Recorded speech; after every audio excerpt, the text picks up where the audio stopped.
Introducing first the challenger in the red corner.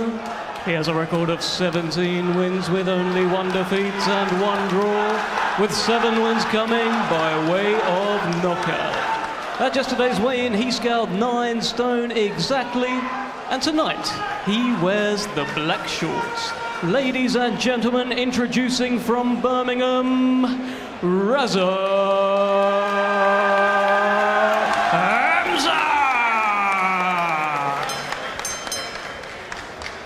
and across the ring in the blue corner, he is unbeaten with a record of 12 wins and no defeats, with 6 wins coming by way of knockout. At the weigh-in, he scaled 8 stone 13 pounds, and tonight he wears the white and purple shorts. Ladies and gentlemen, introducing from Bearsted, Scotland, the reigning, defending, undefeated British and Commonwealth Featherweight champion, Nathaniel the Nightmare Collins!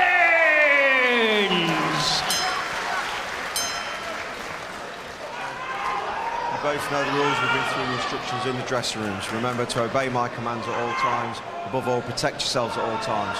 Touch gloves, lads. 27-year-old Nathaniel Collins being given a hug by his trainer. Comes from Bearsden, near Glasgow. Raza Hamza from Birmingham. Been training in Wales for this one. Raza saying he's been away from distractions. He's been away from his family as well. He's not seen his daughter, Lana, for 4 weeks, and down he goes in the opening seconds. My goodness, what a start.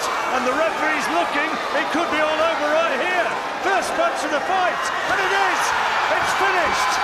The first meaningful punch, and it's all over. Incredible stuff. Good right-up from Collins. Has caught Raza Hamza. Just caught him cold.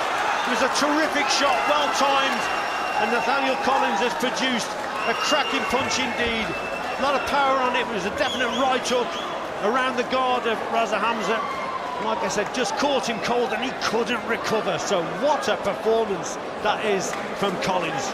Well, where you couldn't believe that came as quickly as it did. 27 years old, Nathaniel, his 4th defence of the Commonwealth title, defending the British title as well for the first time that he won in his last contest. And let's take another look, Richie. So he's gone to the body there, just backed him up into the corner onto the ropes, and then just whipped a shot over the top. It's sort of a hook come straight right. Now let's have a look at here from this angle. It's an awkward sort of shot. Is it a long, yeah, it's just a long sort of chopping right hand over the guard of Raza Hamza. It's him right on the point of the chin. Let's have a look at it from here. Right round, and you can see his head, the way he just jolted to the side. So it's right on the point of the chin. Yeah, a cracking shot indeed, and there must be a lot of power in that shot. Raza Hamza caught cold, could not recover. I saw this week that Nick Ball, the Liverpool lad, has been installed as the WBC #1 challenger. And who knows, a fight against Nathaniel Collins, that could be something very special. Ray Vargas currently holds the WBC title, but Collins, he is putting himself right in the mix. Yes, he is, and if Nick Ball can get that world title shot, and Nick Ball is, he's a real handful. I think he's good enough to win a world title. If he wins a world title, what about a defence against Nathaniel Collins? That would be an absolute cracking contest, and I'm sure both boxers would relish it. The British boxing public would certainly relish it, and why not? But that's further down the road. Tonight, Nathaniel Collins has produced a tremendous shot. Great first round, and he's won a good contest there. Well, there were whispers that he was tight at the weight, and that the further the fight goes, the more he might suffer. Well, when it goes as quickly as that, you can be as tight as you like. Yeah. He's caught him with that shot, hasn't he? Sort of over the guard of Raza Hamza. Wasn't expecting it. It was right on the point of the chin. Superb stuff. The fighters are now with the referee, and all that remains is for DAZN to confirm that dramatic first-round knockout. Ladies and gentlemen, at the time of 24 seconds in the very first round, your referee Kevin Parker calls a halt to this contest. Therefore, your winner by knockout, and still British and Commonwealth Featherweight Champion, Nathaniel "The Nightmare" Collins! Ladies and gentlemen, good evening and welcome to Fight Night Live on TNT Sports from the AO Arena in Manchester, England. It is all being brought to you by Frank Warren on behalf of Queensberry, along with their great sponsors, 32 Red and Unibet. We get things started with 12 rounds scheduled, and it will be for the British and Commonwealth Featherweight Championships. It is sanctioned by the British Boxing Board of Control. Steward in charge, Robin Smith. CBC supervisor is Steve Hiscock. Our timekeeper is Gary Brennan. Our 3 judges assigned, all from England, will be Victor Laughlin, Mark Lyson, and Kevin Parker. Our referee in charge will be Kieran McCann of England. Introducing to you first, the challenger, fighting tonight out of the red corner. He comes to the ring wearing black with red, white, and blue, and weighed in officially at 8 stone, 13 pounds. Hailing from right here, Manchester, England, he is undefeated with 13 wins. 3 of his 13 wins coming by way of knockout. Ladies and gentlemen, please welcome Zach Miller!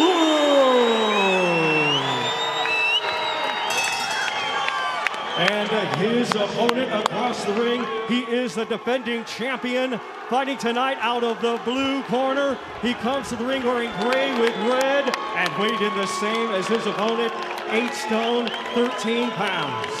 Coming to us from Glasgow, Scotland, he is undefeated with 13 wins. 7 of his 13 wins coming by way of knockout. Ladies and gentlemen, here is the reigning and defending British and Commonwealth Featherweight Champion, Nathaniel "The Nightmare" Collins.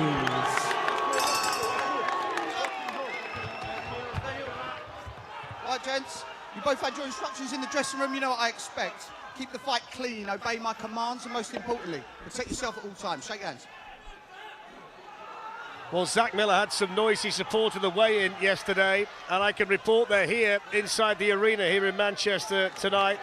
He's taller, and he says if he wins tonight, he's taking the belts to the Chinese karaoke later on. But there's so much work for him to do, Steve, before that, against a world-ranked fighter in Nathaniel Collins, who's defended the Commonwealth title 4 times to this point. It's the 2nd defence of his British title tonight that he won against James Beach in March. 2 kids that on paper, if you look at the stats, they're identical stats, 13 and 0, 13 and 0, but very different story if you just peer a little bit below the surface.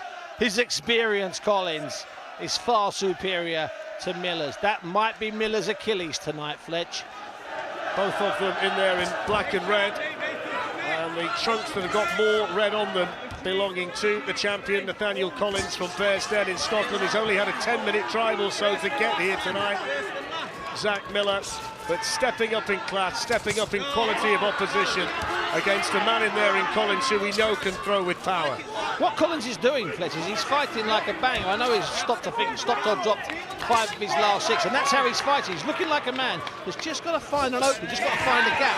Miller needs to get his shoulders down and just relax. Easier said than done when you've got 400 friends from your estate watching you fight, Fletch. Collins, the champion, a southpaw in there. Looking to work behind that right jab and then throw that left in behind it. It's the first title fight as a professional for Miller. His first scheduled 12-rounder, and the first time he's fought an opponent with a winning record. And Collins is the first southpaw that he's been in with as well. And the big question is, how is this step up in quality going to affect him in there tonight? And it is the champion who started off here on the front foot, landing the better punches in this opening round. What he's doing, Collins, quite well is he's making Miller work when Collins isn't working. He's just backed him up. He's getting a little bit close with that foot, but without even throwing punches, he's making Miller work. He's making Miller use an awful lot of energy for a fight that's only 2 minutes old.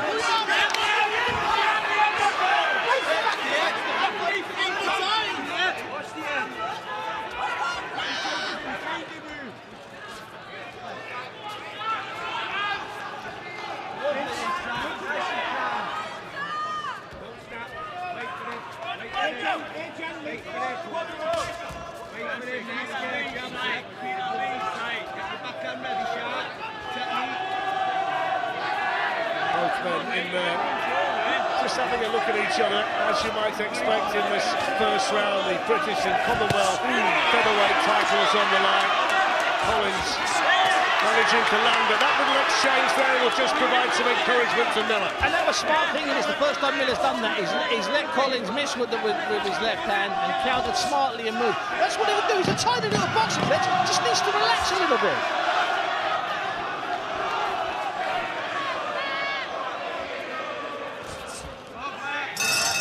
And there's the bell to end the first round here in Manchester.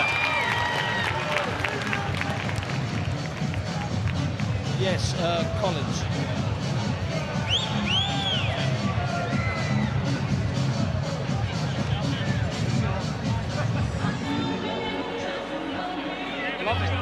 He's looking for his backhand, he's bringing his backhand, he's trying to hit him with a body shot. Countered it with the arm shot. Countered that shot quick. He landed that backhand perfectly straight. Once, step to him, make him throw, first and third. Make him throw, as soon as you feint, he flings it first to him. Then he'll bring his backhand to the body, countered it with the arm shot. Then countered it with the arm shot. Welcome back to the AO Arena in Manchester. Don't be too greedy when you do land the heat shot. Don't start That's Joe Ham Senior doing the talking with Nathaniel Collins. Concentration. What a night we've got tonight. 7 title fights, some with world title consequences. Some of the best fighters in Britain involved, along with men and women who have held world title belts. Every fight is fascinating in its own way, and we're excited to be able to enjoy it with you. Second round scheduled for 12 then, the British and Commonwealth featherweight title fight between the Scotsman, the defending champion Nathaniel Collins, and the local man from Ashton-under-Lyne, Zach Miller. Just 1 or 2 signs at the end of the first, Steve, that Miller might just be starting to find his range, but you'd understand it tonight if he's nervous in there. And he was nervous, and he was clearly nervous. First 2 minutes, Larry said to be pushed back.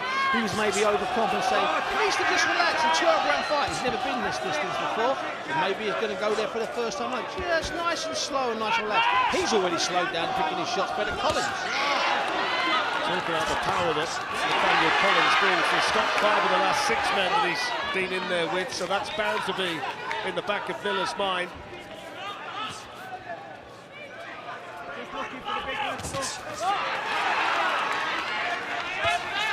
There's already a really good atmosphere inside the arena, which is far from full, but the Miller supporters in here are really making themselves heard. They make themselves heard. They followed this kid. This is one of the reasons why he's not had many tests. He's been selling tickets. He's popular. They're coming out for him. Whereas Collins has talked actually about how hard it is to become a star in Scotland. Slightly controversial, but hey, he's from Scotland and he said it.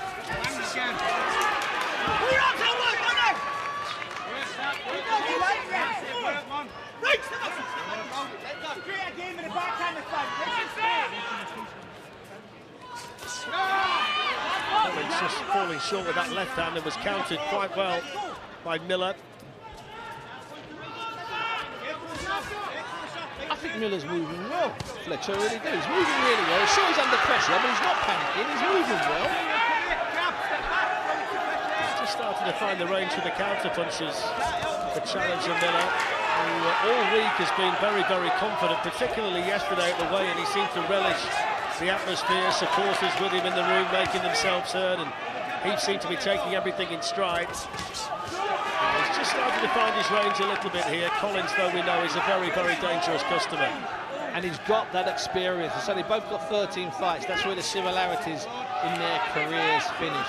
He's had the rounds, the season rounds. Great counter there. Yeah, that might be the best punch that Miller's thrown so far tonight. Just made the champion take a backward step.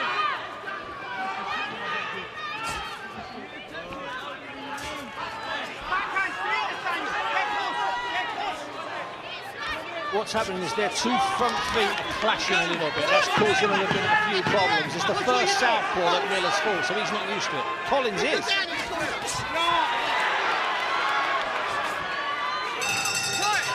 And there's the bell.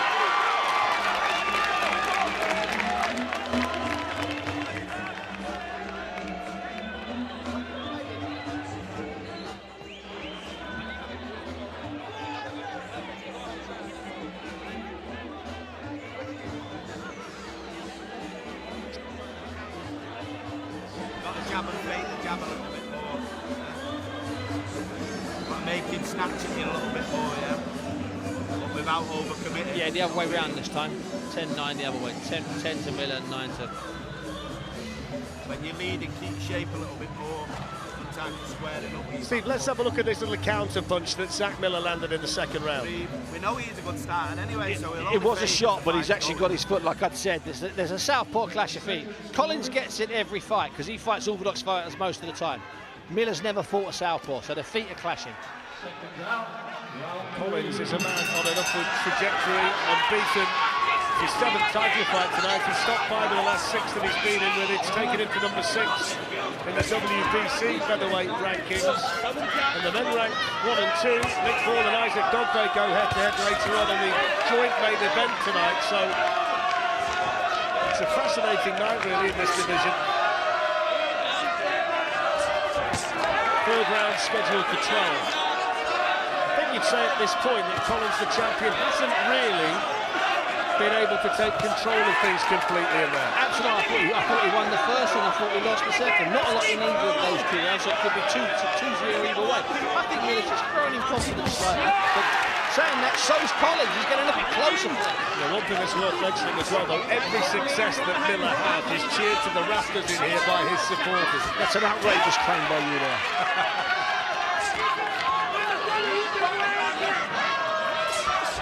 Very competitive to this point, pretty even as well.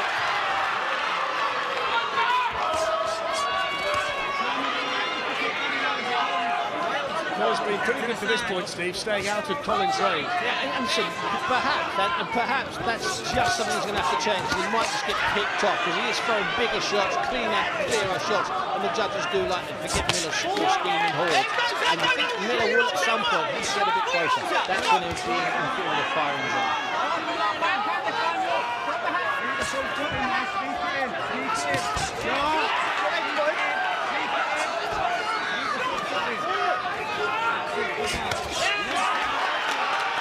Trying to get inside that high-held guard of Zach Miller. He's the busier man in the 3rd round in there. He's just dropped a couple of shots just underneath the guard, a couple of body shots. Not a lot, 1 or 2. Don't want to show too much. Just have a little touch, Collins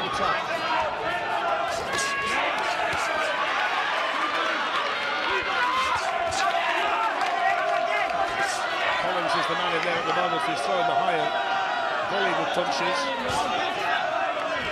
Just seems to be finding some kind of a rhythm here in the 3rd round, the champion. That's a really good shot. Snaking uppercut through the guard that landed right on the chin of Zach Miller. Best punch we've seen from Collins up to now. Yeah, he screwed that right uppercut up, and then he landed the left cross. It was just a bit high. That would have been a really good combination. He meant it, Fletch, as well.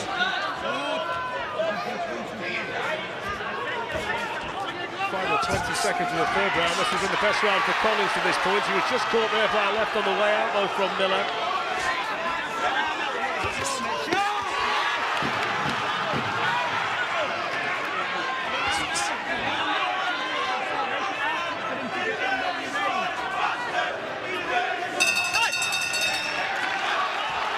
Having to work there.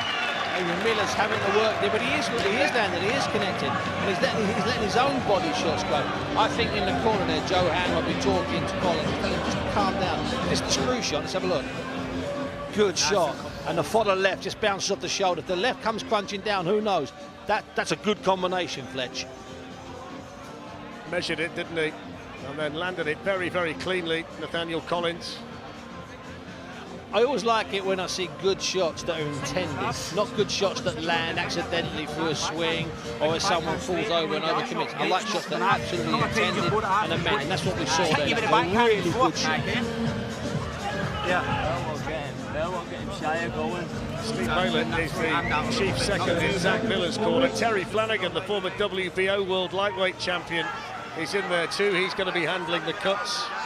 Familiar to this arena, of course, Terry Flanagan and these supporters too. This arena, this kind of atmosphere. I'll tell you one thing Mayland told me before we came in, this round starts. He said, Steve, I'm a little bit concerned about how he'll respond. I tell you what, he'll be happy with the way he has responded. He wasn't sure if the occasion would get to him today. Into the fourth, with the British and Commonwealth featherweight titles up for grabs tonight. The champion Nathaniel Collins from Scotland, and everything the local man Zach Miller does is received extremely warmly in here by his supporters, who at this stage are dominating the room.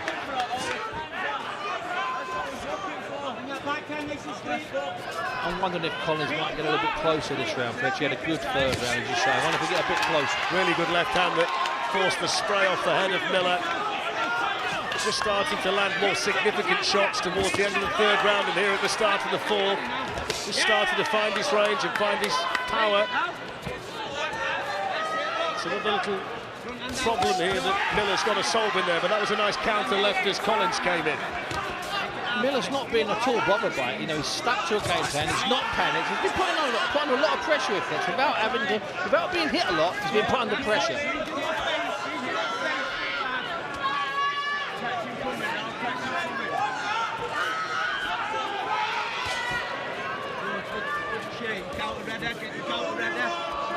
Collins continues to pump out that southpaw right jab. Miller just falling a little bit short with his work, and likewise the champion too. And it's the Miller supporters you can hear singing his name inside the Manchester arena. Miller digging into the body, countered by Collins.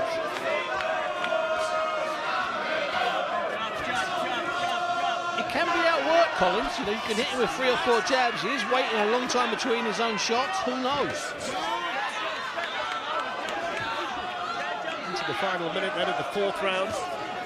Pretty even round this one. That's a good shot by Miller. That's been his plan so far tonight, to wait for Collins to commit, then try and hit him with sharp counters. And it's worked, because Collins has thrown that left, the southpaw left, and he's overthrown it and been counted half a dozen times, Fletch.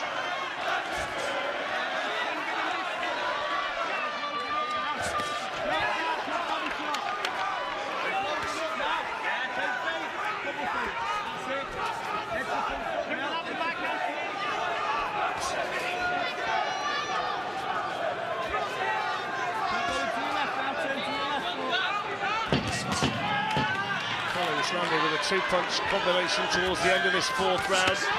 Good shot by Miller, though. Another decent counter-punch from the challenger, and that's the bell. So, next up tonight, a 10-rounder for the vacant WBC and WBO Super Welterweight titles. Hannah Rankin looking to get her hands on the world title belts, and she's talking to Becky Ives.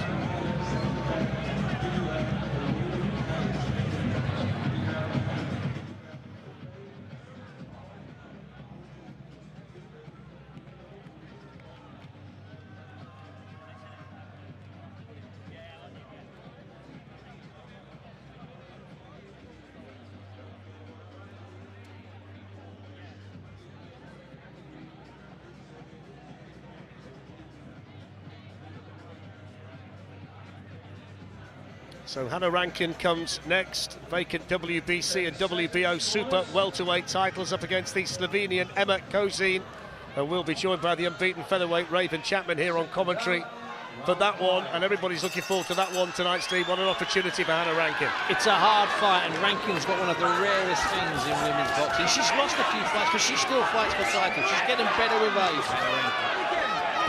Into the fifth round then, between the champion Nathaniel Collins and the challenger Zach Miller. think you'd say to this point as well, Steve, with 4 rounds gone, it's anybody's fight at this stage. Neither of them have really been able to take a grip of it.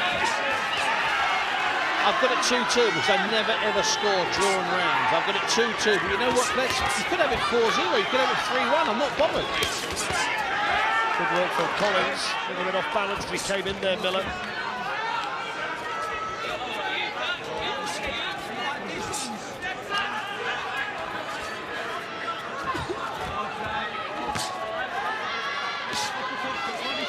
Just missing in that sweeping left hook. The big challenge he's got to think from this point is to put punches together in combinations. He's been okay with the single shot counters, but he's never really been able to put Collins under too much pressure in terms of a volume attack. He's got 2 things he's got to work on. He's got to throw a couple of shots, as you say there correctly, but he's also got to work on pacing, Fletch. He's never been in a fight like this. He's never been where he's going in about a couple of rounds' time towards the 7, 8, 9. That's dark territory, Fletch. You spoke earlier in the fight about the time they get closer together. This is the first time they've been stood toe-to-toe. They're very close now, and this is an opportunity for the uppercut to go in from Collins, which was thrown straight after a body shot that was dug in right behind the elbow of Miller. He looked comfortable in close, didn't he, Collins, Fletch? He looked like a different fighter suddenly. Yeah, seemed like it suited him when he got in there. Coming into the fight, Miller said his footwork, his hand speed and his fitness would all be superior to Collins. Find out about the fitness aspect in the second half of this fight.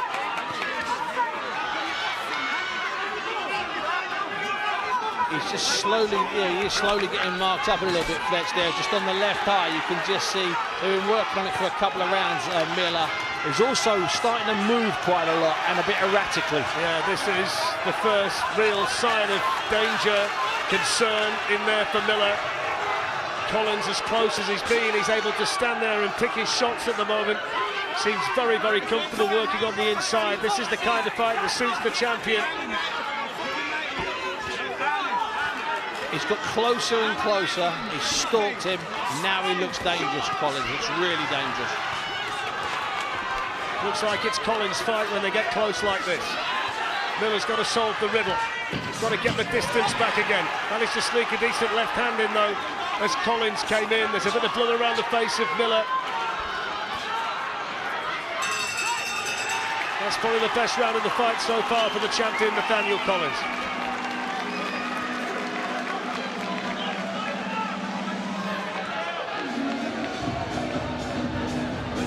Stay in a little bit to work the body, yeah? But you don't want to be staying in there, just getting hit with a few too many uppercuts, yeah?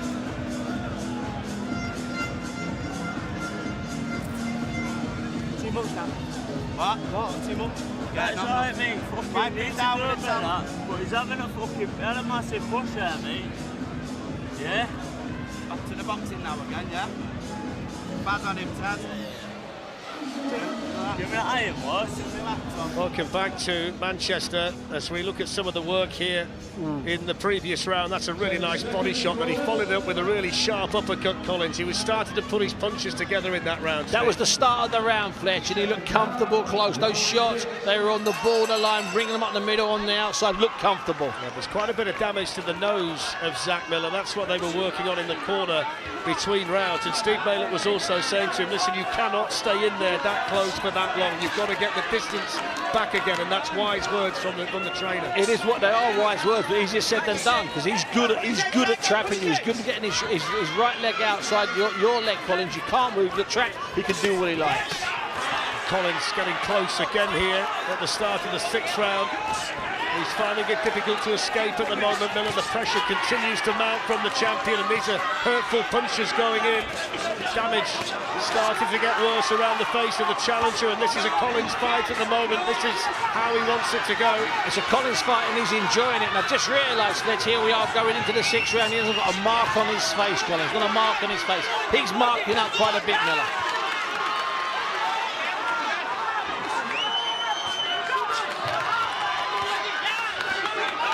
Gets that left hand through. The pressure from the champion now is relentless, and there's no real answer coming back from Miller. Those counter punches that were keeping him off in the first part of the fight are now just bouncing off Collins as he comes in. What's happening? These counter punches that work so much in the first, second and third, now they're being countered, and they're being countered quite heavily. He is marking up Miller, his mouth slightly open. He's having to work his socks off to stay in this fight at this point.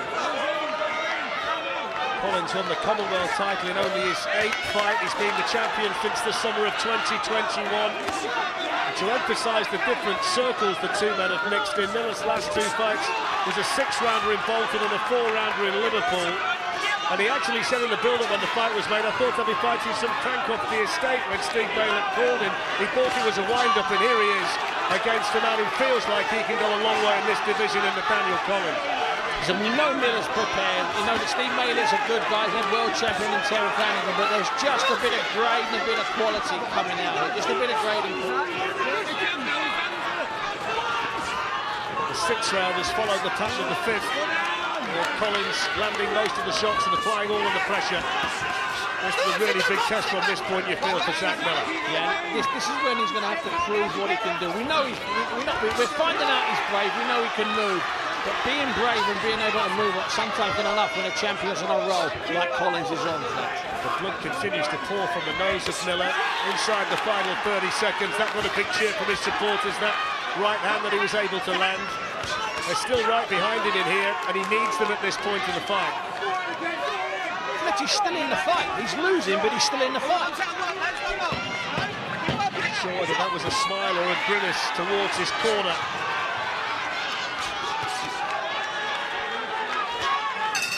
And there's the bell.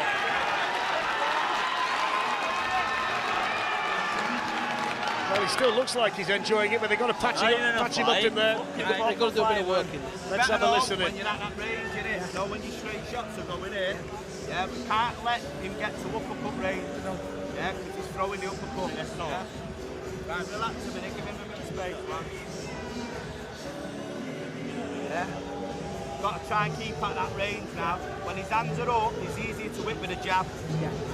So if he's got his guard up, make sure we're jabbing more. Yeah. So what Baylett's saying is absolutely sensible. Keep him at that range. Keep him at that range. Try and throw your shots long. As I say, it's easier said than done. What Miller knows, he knows that Collins. He's just getting that bit closer. You've only got to get 2 or 3 inches closer. Little adjustment of your feet to get inside the arc of those shots. Well, you'd say as well, Stevie, he looks fresh as the daisy, doesn't he? Nathaniel Collins right now. He's waiting for the fight to start. Look at him.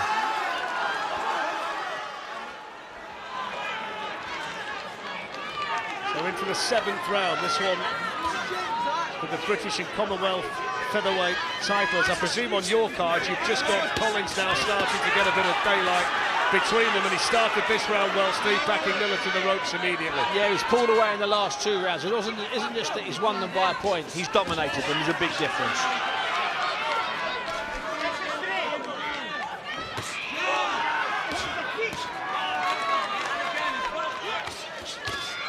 The champion in control. There might just be a bit of damage to the nose of Collins. There is, yes. As well in there.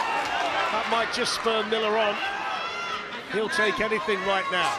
Real step up in class in terms of the opposition for him tonight, and he's been brave in there. He made a good start to the fight. He's just going to try and find an extra gear if he can for what remains of it. He's got to try and find that gear, and it is a big step up in class. And what we're into now is, for all intents and purposes, round 7, but they're his championship rounds next. This is where he's been before. This is where he's never been in a hard fight, though. Let's get that straight. It's a very different life and fight he's having tonight. Yeah, let's remind you, this is the first time that the challenger, Zach Miller, has been in a fight scheduled for 12 rounds. The first time he's been in a championship fight, so this is educational for him. Never mind about anybody else. He's not been in this kind of situation before, so he's going to find an awful lot out about himself in what remains of this contest. And we knew the occasion wouldn't get to him. We knew he'd fight his heart out. We knew he'd give Collins a test, but Collins still looks ominous as a threat, a comfortable threat. The Collins tank looks pretty full at this stage, and he's landing the better punches in there. Would it concern you, the fact that Miller's started to take long, lingering looks at his corner when they're in the clinches? Not at all. I tell you for why, because he's a fighter that he trusts Steve Maylett. He's looking for things. He needs things. You know, listen, he knows he's going to where he's never been before. So every little bit of help he can get, he'll take Fletcher. Let's get that right. Less than a minute to go in the 7th. Very competitive in there between these two. Really good fight to start what could be a magnificent night of boxing here in Manchester. Solid shot from Collins that brought applause from his corner. I think that hurt Miller, that big loop in left. I think it came in blind. I think it hurt him. Miller continues to fight fire with fire, continues to throw punches himself in there. He showed tremendous guts and heart. This looks, though, very much like an 11th round or a 12th round of a title fight, and not the 7th, Fletch. Collins goes to work again. Miller looking to respond. Big cheer from his supporters inside the arena. Final few seconds of the 7th round. Collins doing the better work again.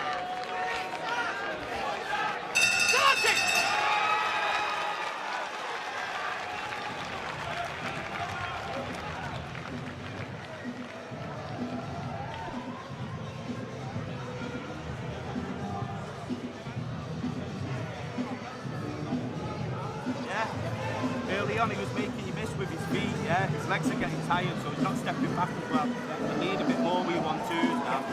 Again, don't be coming into that uppercut range, yeah? Got to stay out of that range now, the uppercut range. Tiring him as well, you know that. You can lead yourself a little bit more because his feet aren't working as well.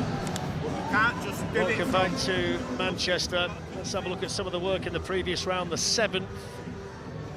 It's a good shot that from Collins, Steve. It's a powerful shot. He's coming forward. Bit of sting taken out of it because at least Miller was going backwards. The main tactical advice that Steve Maylett gave Zach Miller between rounds while you were away is that he's got to keep away from the uppercut. That's the punch that they fear the most, I think, in the Collins arsenal. He's got very good feet, Nathaniel Collins. You can win a fight with your feet, and he's doing a good job. He's getting close, he's getting out of distance. One of the cornermen also made the point he's getting tired as well, which tells you that they think that their man is starting to find it tough in there.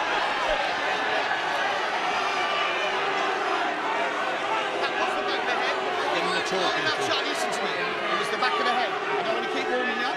Coming into 8 rounds. Don't hit him on the back of the head, even if he's turned around. Do you understand me? Don't do it again. Kieran McCann nice and clear with the instruction. They've got right in his face. Kieran wasn't messing around, was he? Good refereeing that, Fletch. Good refereeing.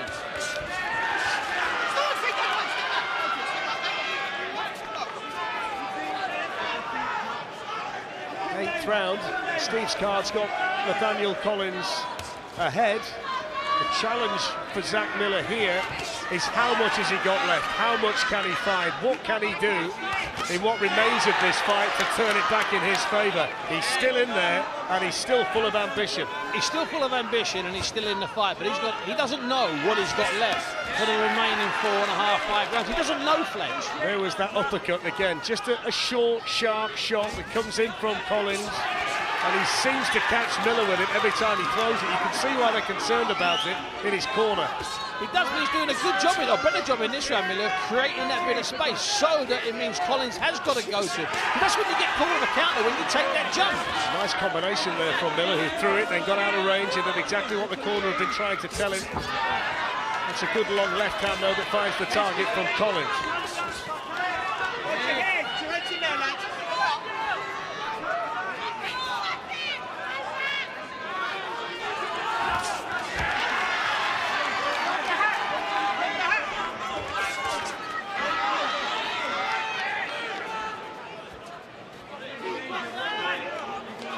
There were questions going in, Steve, about the step up in quality tonight for Miller, but he's proved he deserves to be in there. There's no doubt about that. He's given a great account of himself. He's proved he deserves to be in there against this champion, okay? And what's happened, Fletch, is it's a British title. It makes fighters do extraordinary things, especially a British title fight in front of your hometown fans. I'm not at all surprised by this, but he has been flat out for 3 or 4 rounds now. Collins got the best of the previous exchange.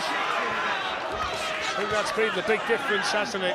It's just been the slightly better of the two whenever they've got close like that. There he is again, just ending the exchange with a left hand of his own, Collins.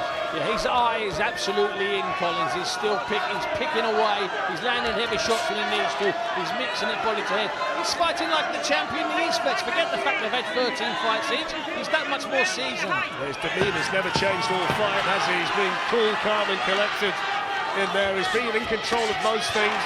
Lands a really good shot. I think the uppercut might have got through, and he followed it with a good straight punch at the end, and then Miller right on the bell, responding with a decent punch of his own. Good right cross in the end. I'm not saying he hurt Collins, let's not get carried away, but Collins certainly knew he got hit with a right cross right on the bell. You've got to set him up. You can't just throw him. Fitting in anyone. Yeah. You can't just throw him. You've got to come off your feet. Yeah. Is that range there? There's Solomon Dakers, who we're going to see defending his English heavyweight title a little bit later on. He's up against Michael Webster from Middlesbrough. One of the really interesting fights on a super card here tonight in Manchester. It's a real privilege to be here, isn't it, when you think about the standard of fights we've got to share with everybody tonight. You know, I think I said to you when we were talking backstage, I think we're going to see everything tonight. Shocks, unbelievable stoppages, unbelievable bravery, some great knockdowns, some people doing stuff we didn't expect, and some people doing stuff that we maybe did expect were doing even better than we expected. This has been a good start to the night, hasn't it? It's been a cracking start. This is a British title fight that we'd be proud of on any bill. Not as a start with 6 more to follow. Well, don't forget we've got Hannah Rankin coming up next, vacant WBC and WBO super welterweight titles against Emma Kozin from Slovenia. Raven Chapman's going to join us on commentary for that one. And the co-main events tonight, Nick Ball against Isaac Dogbaler, could be an absolute cracker. And then the roof will come off when Nathan Heaney challenges Denzel Bentley for the British middleweight title. That's all to come. Great fights between now and then, and this has been a really good one between the champion Nathaniel Collins and the challenger Zach Miller. He's still there though, Miller. He's still letting his hands go. He's still coming back when he's caught with clean shots.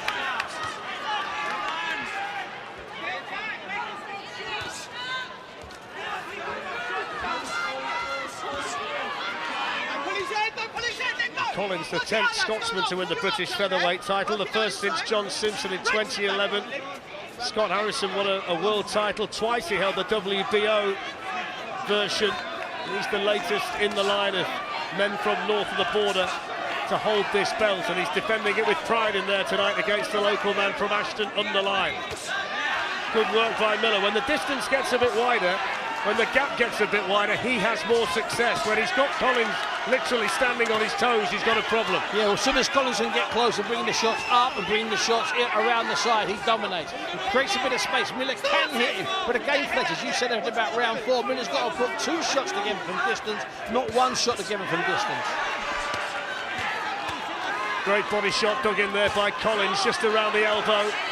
Miller took it well and looks to respond, and now they go toe-to-toe in the 9th here. Miller the one, though, significantly, Steve, who wanted to move away, and he was made to pay by that uppercut that snuck through from Collins again. There were 3 or 4 really hefty body shots, and then Nathaniel Collins adjusted his feet and brought shots to the head. He is showing a lot of bravery here tonight, Zach Miller, an awful lot of bravery. Collins continues to come forward, continues to stalk him, continues to control the ring space in there. That's a decent combination, though, to keep him off from Miller, but the respite's getting shorter and shorter, and straight away the champion right back in front of him and throwing shots again. And he's cutting the ring down brilliantly, and I can see Steve Mailer in the corner. He knows there's nothing that his fighter can do to not get the ring cut off, to not get himself trapped, and not to work. This has been an excellent round, both men having to dig their toes into the canvas and fire shots at the opposition. Looking to whip that uppercut, the left uppercut, Collins once more. That's his honey punch in there tonight. And there's the bell. That was a really good round. Cracking round. Hey, and you know the mad thing about that round, Fletch, is that I thought that Collins won that round hands down. But guess what? He had to fight for every single second of the 180 seconds. So it won't be there. Listen, he's walking in the back, catching these stupid shots. You need to be smarter with the boxing and then pick yourself up and down. You hear me? Okay, yeah. Just walking forward. And not doing it, it's not good enough. You're smarter than that, you're fucking better than that, you hear me? Right, listen, you still need to get it, you still need to fucking jab, you still need to bring your backhand in, but then look to bring your shots up, keep the pressure on him. It doesn't mean you just fucking walk after him and jab. Apologies for some of the words you might have heard, but I think that's pretty much classed as the riot act being read to Nathaniel Collins by Joe Ham Sr. in there. They're not happy at all. But he's absolutely right. Whenever he does step back, there's always one counter. Joe Ham Sr., I didn't realise it, I didn't realise he's a perfectionist. I barely think Nathaniel Collins put a foot wrong. He's just running the riot act when he's just running his 5th round on the spin. So 3 to go. The championship rounds, somewhere that Zach Miller's never been before, and he's in there against a very good champion in Nathaniel Collins. What's he got left? What can he do? Good combinations by Collins to start the round.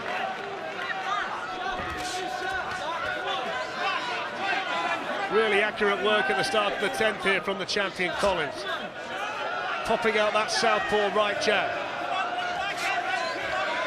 So he listened to Joe in the corner. He's not going to make any mistakes. He's not going to step forward and allow himself to get picked off. He's waiting. He's for the first time he's genuinely inviting Zach Miller in.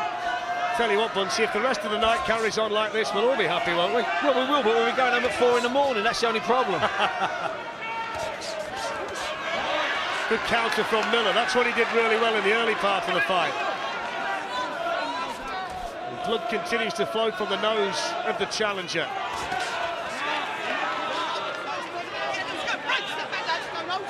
The last time we saw Collins, it took him 24 seconds to get rid of his opponent. That was on his Queensberry debut at York Hall.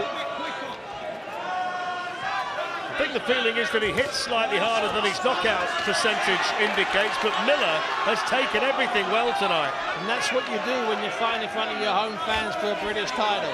That's what you do. You fight out of your skin. And what's more, he's fighting sensibly in this round. He's not just surviving in this round, he's fighting sensibly. Just over a minute to go in the 10th. Still plenty of life in Miller.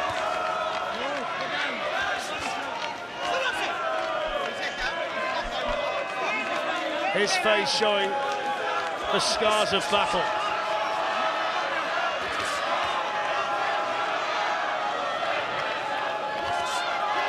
I think the point you'd make though, Steve, when you see the exchanges like this, he's in so much control, Collins, and he just walked onto one there. That's a good punch from Miller. It's a good counter for Miller. Miller's boxing really well in this round. This might be a round, I'm not sure if he's won it, but he could even shape this round. He might just be able to shape this round. This is a really competitive fight. I tell you, I'm going to hold my hands up. I didn't think we'd be in round 10. I really didn't. I thought we'd have Collins a winner about 8 or 9. I really did. Hand on heart. Miller continues to have just enough success in there to give him heart and give him belief. Even though the majority of the recent rounds you would give to the champion Nathaniel Collins. Showing so much spirit, the challenger. Of course he is. Roared on by this crowd in here. Every single person seems to be behind him. You know, you can't rule it out. I was talking to Martin Bowers in the week, who looks after and trains Denzel Bentley, and I was asking about the Nathan Heaney fight, and he said Heaney's going to come with 3,000 fans, he's going to fight with his heart.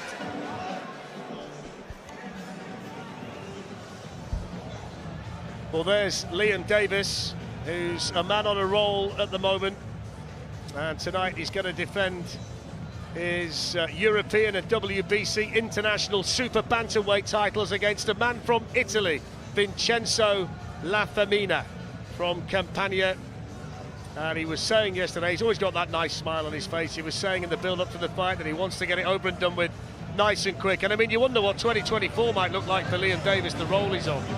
Well, Liam Davis, I think, would expect to be involved in big fights in 2024, and I think his promoters, Queensberry, will expect him to be, and that's why he needs to look good tonight, not fall over his feet, and do a good job tonight, and I think he will. So out they come for the 11th. This has been an absolute cracker between these two.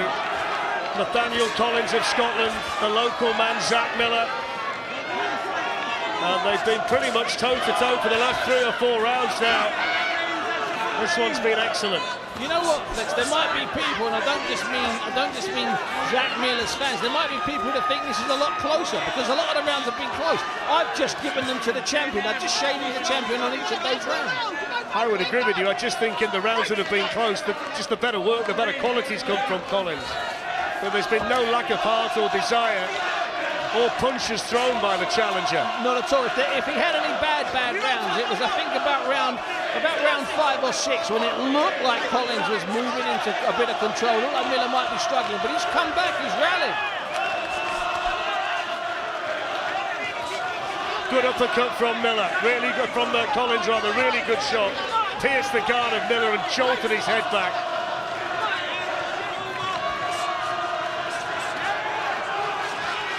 Well, if we doubted that Miller would, if we believe Miller would struggle over a 12-round championship fight against the hardened champion, our doubts were unnecessary. He's proven it tonight. By the way, Steve, at a ferocious pace as well.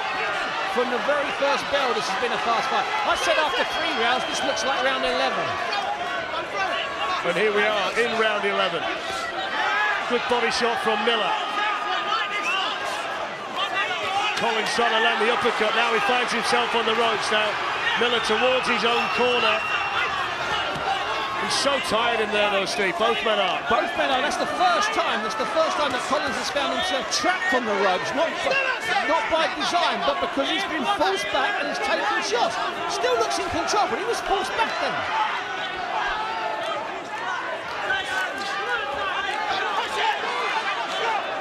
Ticking off for Miller from Kieran McCann. Didn't like the use of the forearm.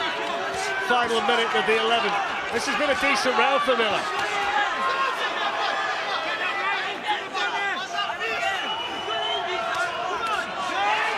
Blood spread over the face of the challenger. Both men standing toe-to-toe again, and both of them have thrown so many punches. They're given so much in there.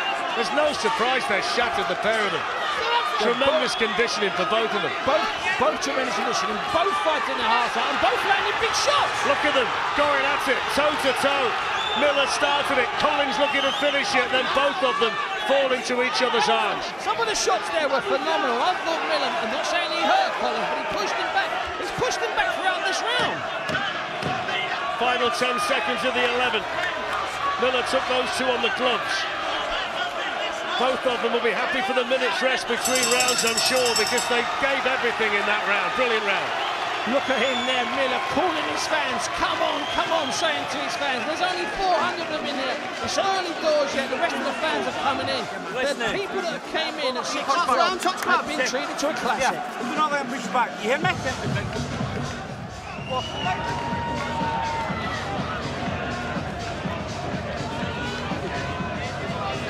The face of Zach Miller showing the scars of battle. He looks like he's been in a tough 11 rounds. And he'll know it in the morning, trust me, but right now he doesn't care. He's 180 seconds from going 12 rounds in a British title fight. That's a club. That's a badge you wear with honour. I'm going to make a not too bold prediction here, Steve. Go on, my friend. Zach Miller is going to throw absolutely everything that he's got left in the 12th round. He is going to empty the tank and some here. Well, it's lucky I'm not a gambler because I'm not having that bet. Because that's obvious, Glenn. That's obvious. And they're going to cheer him on as much as they can. Two men with a warm embrace, two warriors who have given absolutely everything in there tonight. Final round. British and Commonwealth featherweight titles on the line. Victor Loughlin, Mark Lyson, Kevin Parker. Three very important men. They're the three judges. Steve's got it in Collins' favour, but Miller's never really taken a backward step, and some of the rounds that Steve's given to Collins may well have been seen differently by the judges here at ringside. Good shot there by Miller. This means so much, Steve, to both of them. And Collins is having to dig deep himself here. The last 2 rounds he's had to dig deep. The body shots, the short hooks, every single type of shot. Nobody wants to take a backward step. Chopping left hand from Miller. Collins lands with a left of his own. Toe-to-toe again, centre of the ring here in Manchester. Brilliant entertainment. Been hard and draining, Fletch, I would say, from about the first or second round. They have gone at each other relentlessly. Neither of them happy taking a backward step. And there's hardly been a gap between them for about the last 6 rounds. They've just stood with their heads on each other's chest and thrown punch after punch. Brilliant start to the night. Miller there sucking in giant mouthfuls of air to try and fill his lungs to get him through the last 90 seconds.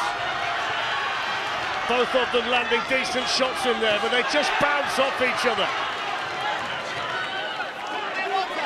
You'd have to say here that Miller perhaps looks the stronger of the two, and has been just forcing Collins to retreat. The crowd in here, and it's only, what, a quarter full at this stage, if that. Singing themselves hoarse for Zach Miller.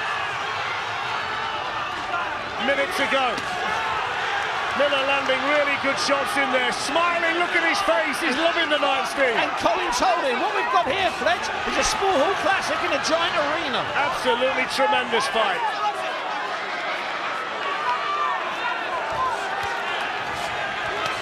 Miller giving everything. Feels like he needs a big last round, and boy, he's trying to find one. Those shots continue to bounce off the face of the champion Nathaniel Collins.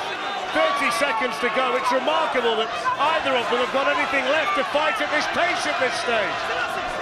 It's the championship round. It's not the championship round, it's the championship round. Miller's never been here, and he's fighting like a man that's lived here for the last 5 years. I tell you what, regardless of the outcome, Steve, I'd love to see this again, wouldn't you? We very might well see it again. Scotland next time.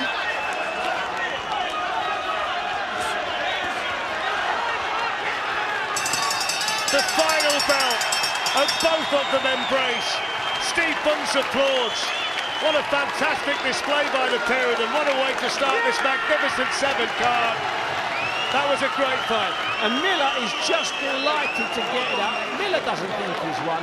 Miller knows what he's done here tonight has shocked people. Had he gone 12 rounds by surviving, it would have been fine. But he's gone 12 rounds by going toe-to-toe. I tell you what, Steve, Mark Lyson, the judge who's nearest to our commentary position, just got off his stool, turned round, shook his head and went, what a fight, and then just walked past us. I think everybody around us is saying exactly that. You know, I took my headset off for a little bit there in that 12th and final round, Fletch, and I know where we are. We're in the Manchester Arena. There's about 1,000 people in here. There's 4,000 or 5,000 empty seats at the moment, okay? And it felt like I was in a cauldron. It felt like there was 1,500 people surrounding me at York Hall. It's incredible they've managed to do that. That's rare that in a giant arena you can create that much atmosphere to make it seem like it's intimate.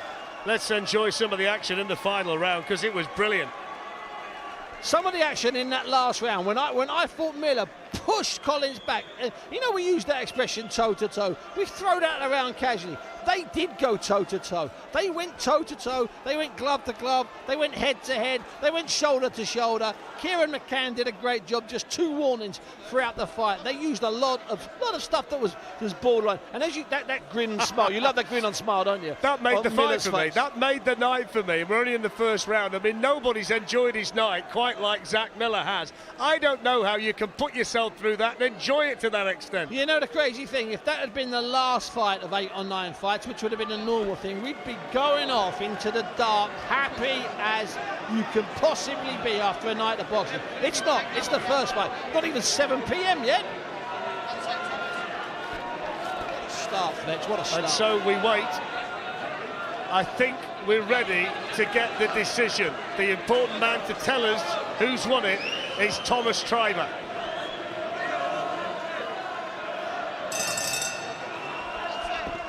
Ladies and gentlemen, after 12 rounds of boxing, we go to the judges' scorecards. Judge Kevin Parker scores this bout 114 to 114, even a draw. And both judges, Mark Lyson and Victor Laughlin, are in agreement. They both scored the same, 115 to 113, both in favor of your winner by majority decision. And still, British and Commonwealth Featherweight Champion, Nathaniel "The Nightmare" Collins.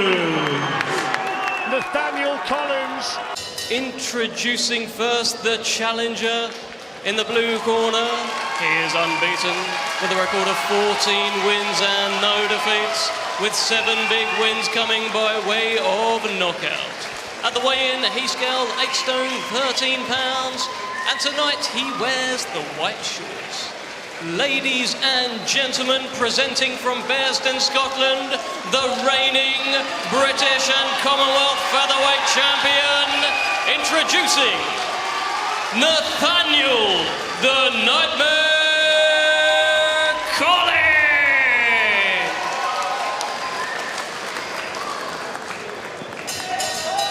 And across the ring in the red corner, he has a record of 18 wins, only 2 defeats and 2 draws, with 4 big wins coming by way of knockout. At the weigh-in, he scaled 8 stone, 13 pounds, and tonight he wears the blue shorts. Ladies and gentlemen, introducing the former 2-time Italian champion, the former WBC International Silver Champion, and the reigning, defending EBU Silver Featherweight Champion from Cambiano, Italy, Francesco Grandelli.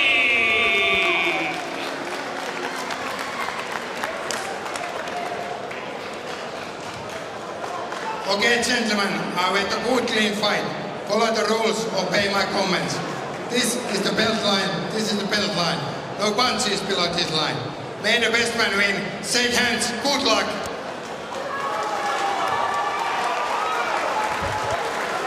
A very bold career move. Nathaniel Collins, the reigning British and Commonwealth Featherweight Champion, seeking to spread his reputation a little further and quite fast in European terms. All the while, very keen to campaign on in pursuit of outright ownership of a Lonsdale belt. But that's for another night. I think he may well have his hands full here, Richie, tonight against Francesco Grandelli, who has fought at a very high level and for the proper European title. He's fought for the European title. He's been beaten by another Italian, actually, as the Mario Forte. He's also drew with him, but what's significant there, Paul, is Forte is a southpaw also, so he may struggle against southpaw opposition. And Collins certainly is decent indeed. Good career up to now, 14-0, 7 knockouts, so decent power also. So yes, on paper, this could be an interesting one. Really interesting signing by Queensberry, I thought, at the time, Richie. I thought the timing of it was particularly interesting. One of those partnerships where you say, go on, you bring out the best in me and I'll bring out the best in you. And so far it's worked really nicely. Yeah, it has worked. Like I say, he's a decent southpaw indeed, Collins. Skillful, good mover, decent power. So Grandelli will certainly have his work cut out. Just taking a look at Collins on the outside, keeping the movement going. Collins holding that centre of the ring and having a bad first round here. Pretty tentative start from Grandelli, but don't be fooled by that. The record is strong. Some quality operators have come a cropper against him, including Reece Bellotti and Christian Narvaez. The first meeting with the aforementioned Mauro Forte was a split draw, I understand. Collins, of course, knows all that and has prepared for it accordingly, and he's looking really good in there in the opening couple of minutes. Yeah, I think he's boxing well at distance early on here, Collins. Looking well behind his jab. He's not holding his feet. And just keeping his distance and measuring the distance with that jab. That was a perfect example there. That was a good shot. I think Grandelli's just taking this as a scouting mission for Grandelli in this opening round. He's staying on the outside and seeing what Collins has got. Collins, for me, is winning the round just behind the better boxing, holding the centre of the ring, and I think he's just controlling things better. Apparently felt that they didn't quite see the best of Collins last time out, as he defended the British and Commonwealth titles against Zach Miller in Manchester. Got into a bit of a rut in the fight in terms of his rhythm, and they feel that Grandelli's style might be more to his liking, and it seems that is the case so far tonight. Grandelli there just made the mistake of probably trying to get a little bit too close too early in the contest as he's walking forward, closing the gap and gets caught.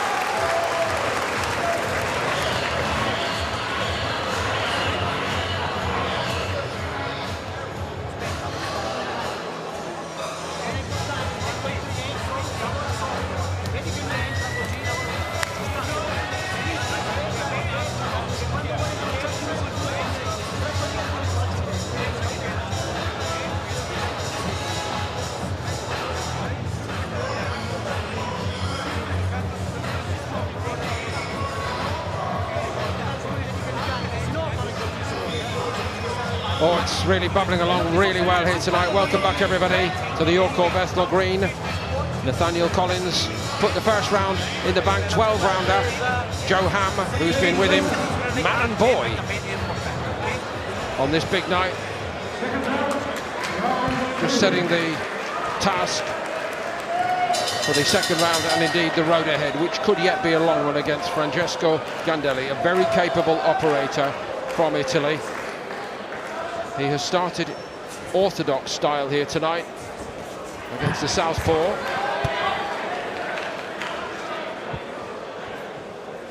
He can be a right bag of tricks, Richie. I've seen him before, you know, he'd try anything.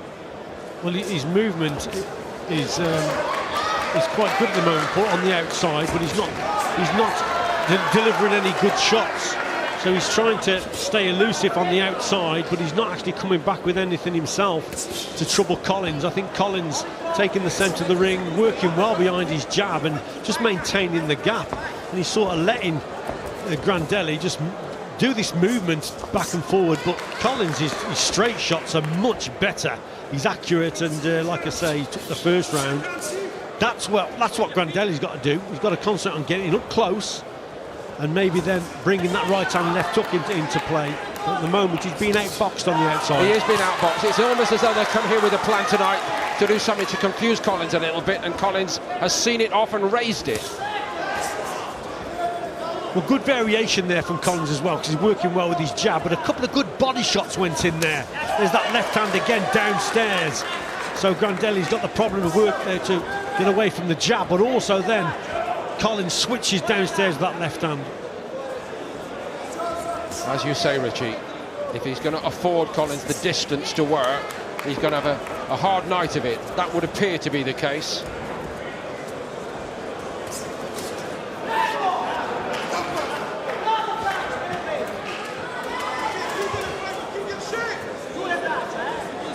I mentioned Reece Bellotti and the victory there, but I am told that in that fight the body was a vulnerable area, and that the Collins team believe that that is something that they can capitalise on tonight. We have seen that early on. And as Gandelli's coming forward, Paul, that's what Collins may target. He's working well behind his straight shots, Collins, with the jab, but we've said he switches downstairs with a couple of those left hands, with the little short left uppercuts as his opponent's coming forward that he may target. But at the moment, I think this is a real sort of patient display from Collins, staying on the outside, and he's coping with this music, with this movement from Gandelli. And I think he's boxing well here. Me too. To a plan, they've really thought about it. But Gandelli's one of those guys, Richie, can just take a round or two to crank it up. It's been a terrific start from Collins, but Gandelli may only be getting started himself.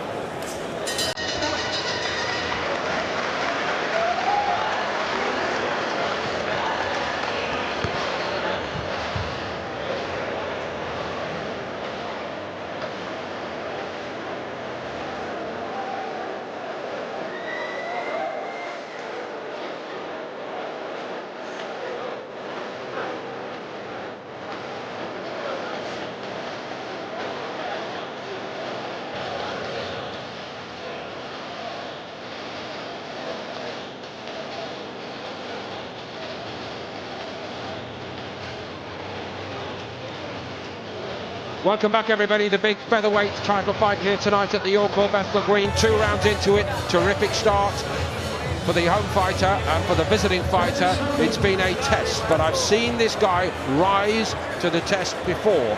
Francesco Grandelli. Nathaniel Collins, real smart plan, very well executed from the get-go here tonight.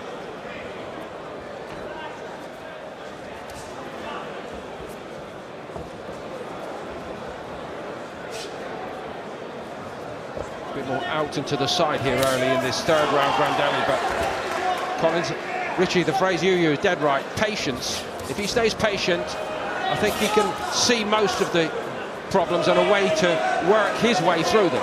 Yeah, again, boxing sensibly, Paul. He's not doing anything special. He's just doing the basics. He's keeping that gap between himself and his opponent, adjusting his feet. Sometimes he'll step backwards to create that space, and he's just punching into that space. So at the moment, Collins is boxing well. Grandelli with the movement, but it's negative movement, if anything. He's got to be a little bit quicker on his feet and get up close. Find a way to get up close to Collins, maybe double up the jab and then switch his own attacks downstairs. But the movement on the outside at the moment is not working for him, so he's got to change his approach. I thought he tried to do that a little bit at the start of the round, Richie, going out to the side a bit more. But maybe he doesn't believe in it enough, I don't know. Yeah. Bit of nose damage to Collins, so we'll see a couple of shots have got through. Oh, that is, you know what, Paul, he's took a punch on the nose there. Collins looks to be damage to the nose of Collins. One or two drips of blood. That will encourage Grandelli. Try to close the distance a little better.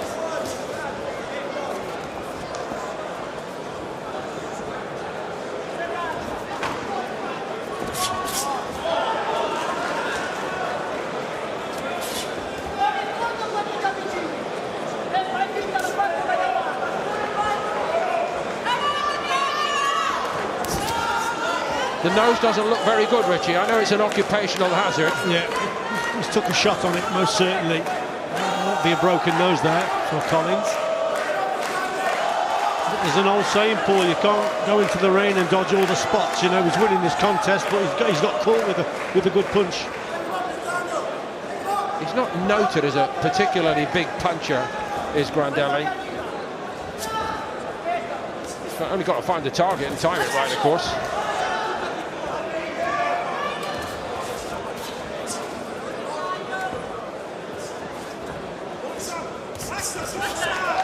Oh, good boxing there from Collins.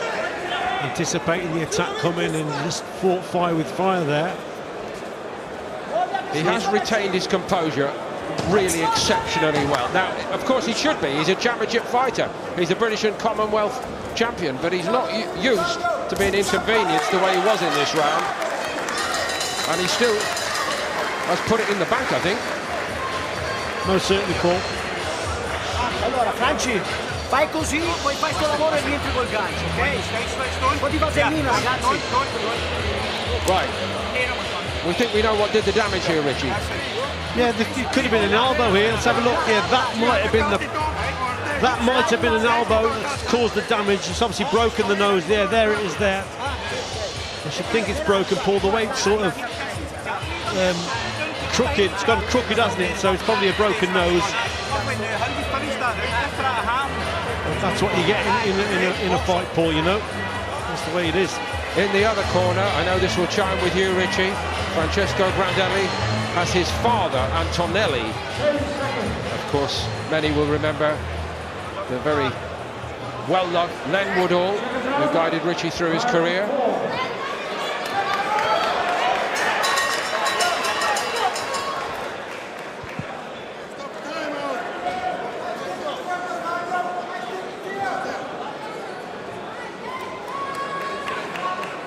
Grandelli came out with a few of his tricks in that third round of varying degrees of legality. I think we might see a bit more of that from him. I think he had a better round, Grandelli, that third round, but I don't think he won the round. I thought Collins finished quite strong. But certainly Grandelli's learning as this fight's going ahead, so he knows he's got to get up closer. He knows he's got to do things different. And occasionally Collins, yes, he does drop his hands, because when any boxer throws a punch, Paul, then they're a little bit vulnerable in getting their hands back and so on. And Grandelli, you see, he's trying to get close, so he's trying to grasp the opportunity when he can. He knows he's got to be quick in there with his feet, so he's learning, but he's 3 rounds down, and he's got a lot to claw back.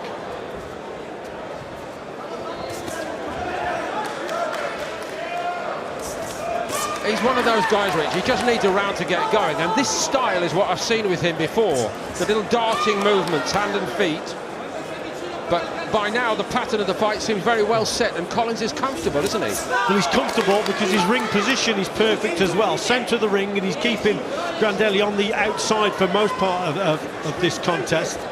What Grandelli's got to probably do a little bit more of is double up his attacks or sustain the pressure and try and push Collins back to the ropes. That could change things. But at the moment, as I said, Collins is coping with the movement, so Grandelli's got to change it. Got to quicken up, and certainly got to get up close. So he's got to take the odd caution, the odd risk here and there, Paul, and get up close to him and try and land the bigger shots. I know he's not technically on home territory tonight, but the crowd here at the York Court Bethnal Green are really taking to Nathaniel Collins here. Had that big win against Raza Hamza, of course. That was a very short night for him back in August here at the York Hall, and tonight, in a higher grade of opponent, we're seeing a bit more of what he's got. And I'm pretty impressed with this, Richie, I'll be honest. Yeah, and me, Paul. It's going well up to now. That's not too bad now from Grandelli.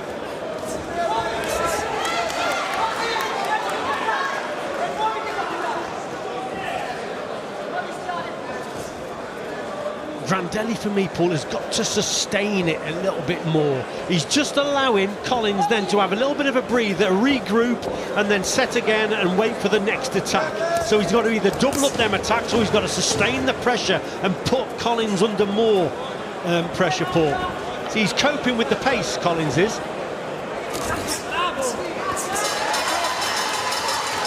Again, showing will in Grandelli, but not quite delivering on it.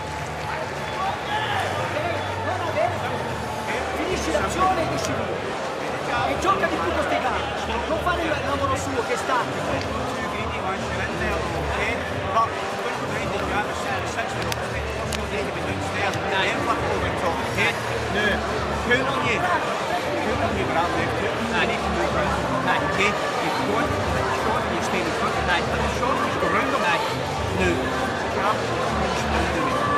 As you snap down, then bring the ball as you come down. Stand again.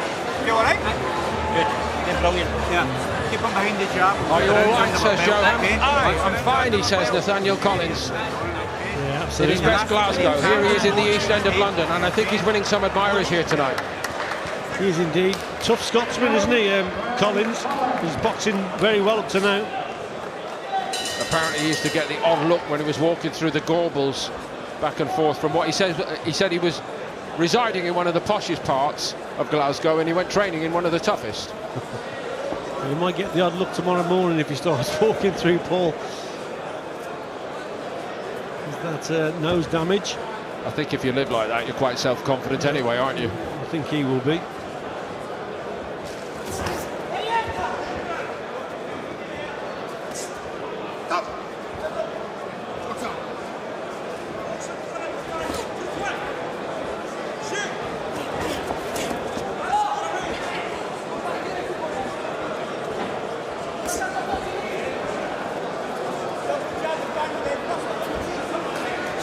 Again, dictating terms to Grandelli. Early in this 5th round, Grandelli has not got into his top gear so far tonight. No, still content to just stay on the outside and look for openings and that, but that's what we're saying about Collins, how patient he is. He's just waiting and just picking him off with the jab and waiting for him to come forward.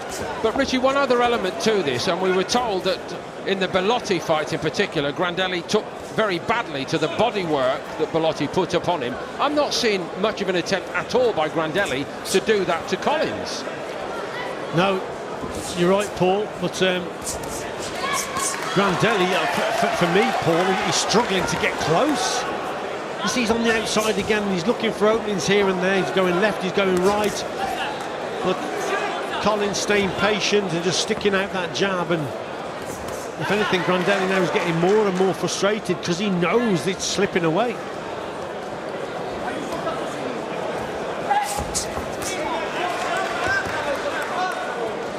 As Richie reminds us, Grandelli is the title holder. This is the European Silver title. Not to be confused with the proper European title, but it wouldn't have put Nathaniel Collins in a very good position if he wins well here tonight, and he's on course to do that, to actually go British, Commonwealth and European title proper. Yes, impressive indeed. You can't ignore a guy who's got those 3 belts, Richie, I don't care. No, not at all, Paul.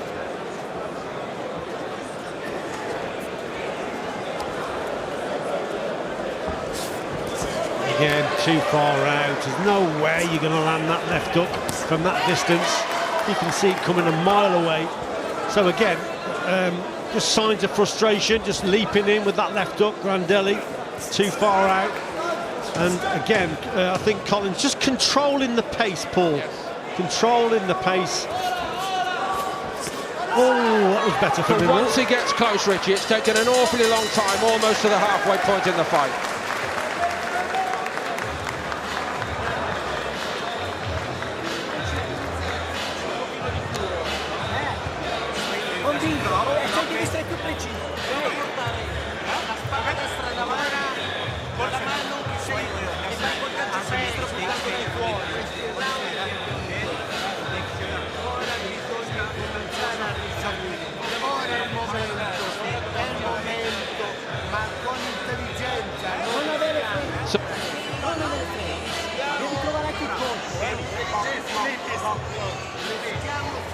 Welcome back, everybody. Your call, Bethnal Green. The crowd captivated by the featherweight contest in there right now. And next we will go to super featherweight once more. The super talented Ryan Garner. But what an intriguing fight ahead against Liam Dillon, until very recently the British champion.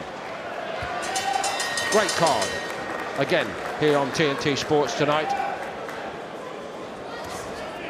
Richie, you've got it as a shutout, haven't you? Yeah, I haven't given Grandelli a round, Paul. I think he's been totally outboxed. There have been glimpses. There was towards the end of that last round. He got close and landed a nice left hook, but they are literally glimpses here and there from Grandelli. I think he's been outboxed every round up to now. Just did get that little bit closer at last with the very closing salvo in the 5th round. A little bit of encouragement, much needed for Grandelli. There he is, standing on his toe for all he's worth. Needs must if you're Grandelli. Gets close again. He started this round better than probably most of them, Paul. As you've said, he's starting to get a little bit closer. And in the 12-round contest, yes, you can slow down here and there and have the round off, and maybe, who knows, Nathaniel Collins may just be feeling the pace. But it's a better start for the round from Grandelli. He has at least picked up from where he left off in those closing moments in round 5.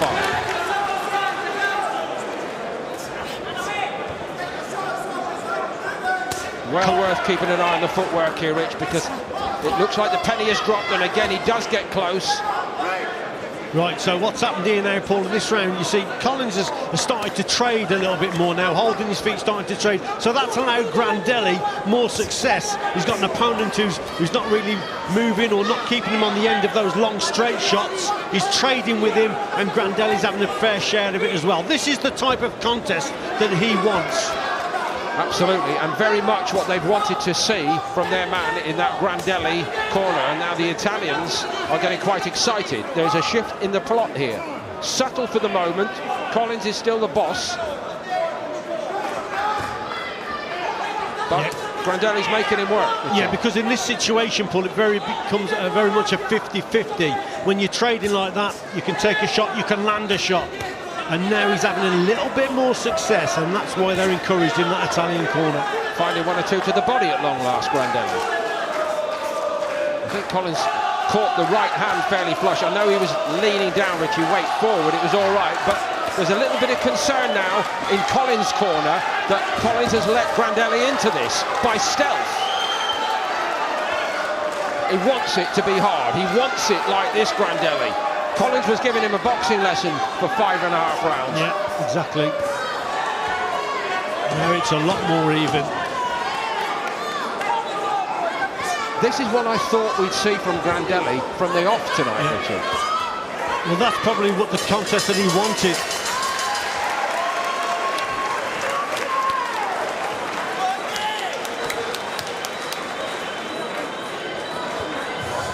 Rounds in the bank, good box him. Me Billy Big Balls when it's fucking ready. You hear me? Okay? Fucking start being Billy Big Balls now.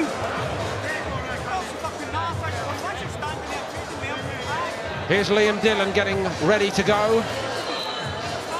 We've seen Ryan Garner in the opposing dressing room. Super featherweights meeting. Very big night for both.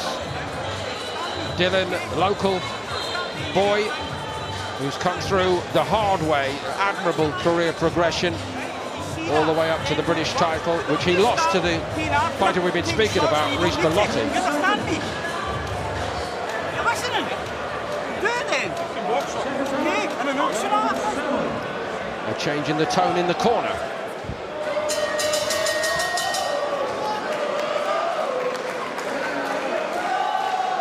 Not the first time there's been a bit of hairdressing work in the corner.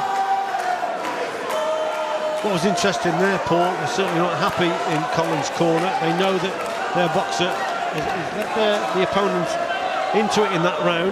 He's taken some risks. He's got caught with a couple, and Grandelli may have just shaded it. On a side note, a fashion note, Richie, is it appropriate that guys are allowed to have that kind of long hair coming into the ring, tied up in that fashion, Richie? Well, a lot of people have to spend a lot of money in very posh hairdressers to get the job done right. He's just got a bit of gaffer tape on it. Listen, we're all individuals, and if he likes to have his hair long. Oh, good shot. Grandelli backs off. He was rocked by that. He took it well enough. The hair's all over the place again. There might be another interruption. Bad hair day or not, Collins gets on with it. Yeah, what a sustained attack this is from Collins. We've been saying that Grandelli should be boxing like this, but Collins is really taking it to him. Yes. And feels that he could finish the job here, Paul. Needs to be careful for me. Yeah, absolutely. Takes a right hand as Grandelli came out of that clinch. It wasn't really delivered with full force at the point of the extension of the arm, but a little reminder nonetheless. And he called it off. But Collins has just put manners on him with that little passage, hasn't he? Yeah, he has indeed. Might need to do so again, though, I reckon. Yeah, he gets caught. Again, it's Grandelli's type of fight, isn't it? So he's taken a good shot, but he's come through it. Grandelli. I think Collins has got to regroup again, get back to his boxing, get Grandelli to come over that front foot, make the mistakes again and pick him off. But when they're toe-to-toe, Grandelli is right in this contest, Paul. And the hair is all over the place. Now, saying about the hair, I mean, if people want their hair like that, that's fair enough, but make sure it doesn't come loose in the fight. You've got to. Crazy.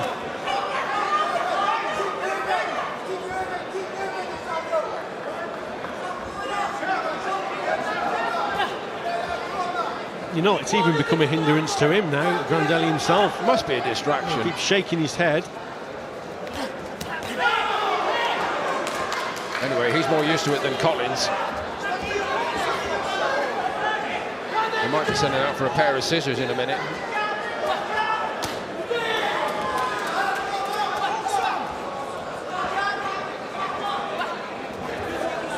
It's not the fluid Collins of the first nearly 5 rounds tonight.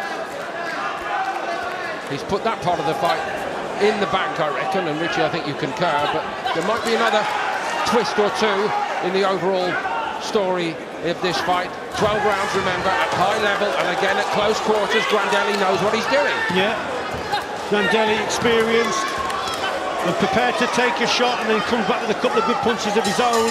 Oh, that's a close round indeed. It is.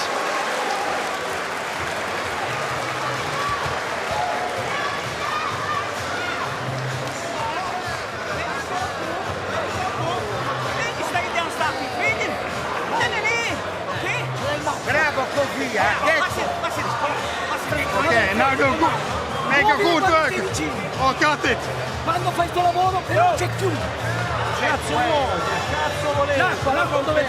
They're animated and they're excited, and they're not yet going for the scissors. You remember when Paulie Malignaggi did that? That's right, yeah. Good memory, Paul. Yeah.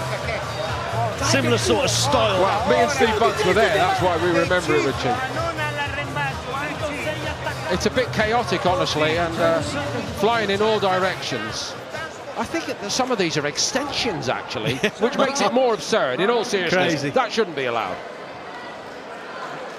Good work from the referee, though.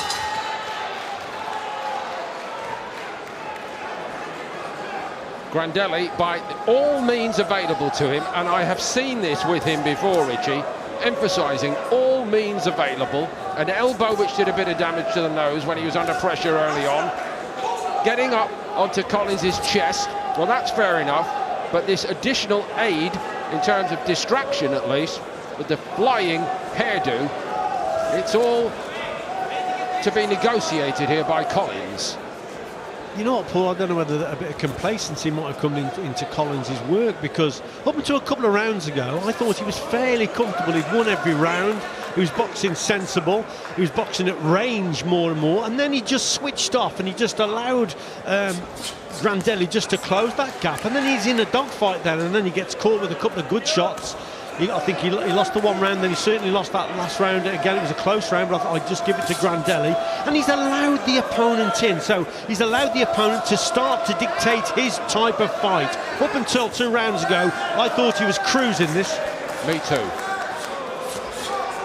But 12 rounds of championship action, and there can be many a twist and a turn. There's just not the same confident control from Nathaniel Collins in this phase of the fight, round 8. And the problem you've got, Paul, when you start taking clean shots, that starts to tire you out. Unless you've been there, you don't realise that. But all of a sudden, you're in a fight that you're coasting, you're 6 or 7 rounds in, and you start taking some big shots, and then all of a sudden you start feeling it. And I think probably that's what's happening with Collins. He's really feeling the pace now, and the shots that he's taking are adding to that fatigue. Grandelli senses a rather grand comeback at the moment. The blue corner for the Italians, with his father at ringside tonight, and indeed also in that corner there is Francesco Cerci, who, it's a different era now, but top line operator, twice fought Charlie Magri, who was an outstanding flyweight world champion. Wow, so some experience. That's when you were a kid, Richard. Yeah, absolutely. Charlie Magri, one of my heroes he was. WBC champ, what a fighter.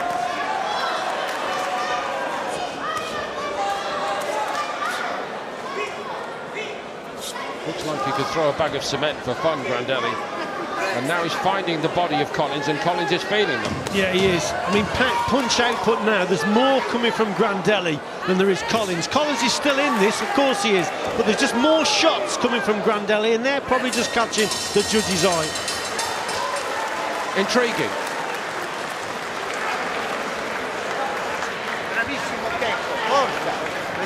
Non ce la fa più, devi tenere tu adesso. Forza, coperto così è da vicino. Lo senti anche che non è più... Ormai quando parte lavora dentro sullo stomaco.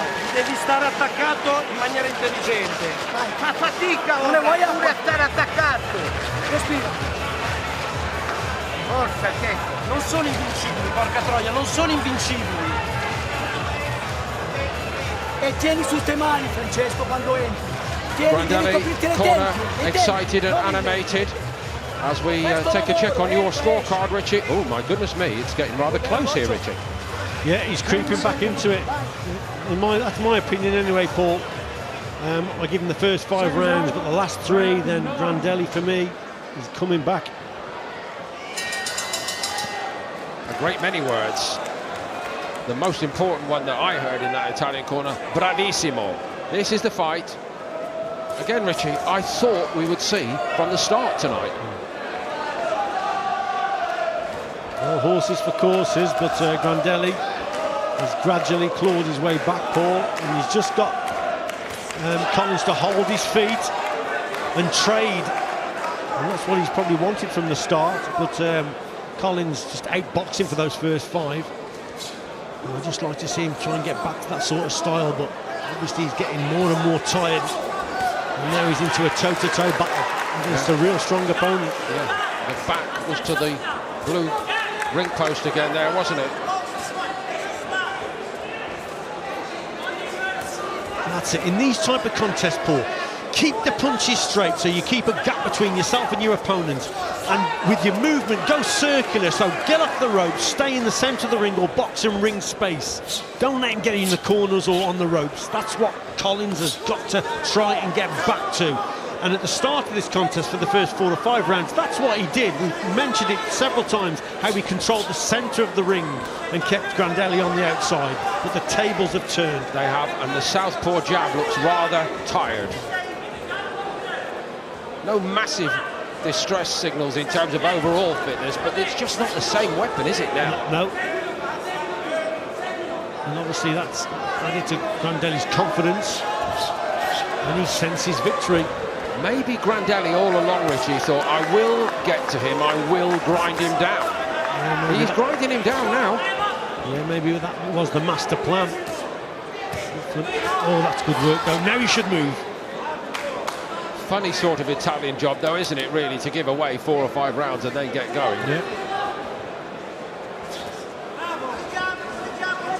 Might work out for him. We need to see the classy Collins of the first part of the fight. That's a bit more like it. But away you go, and he doesn't really do that, Richie. No, that was a lovely one too, though, Paul. That was lovely boxing.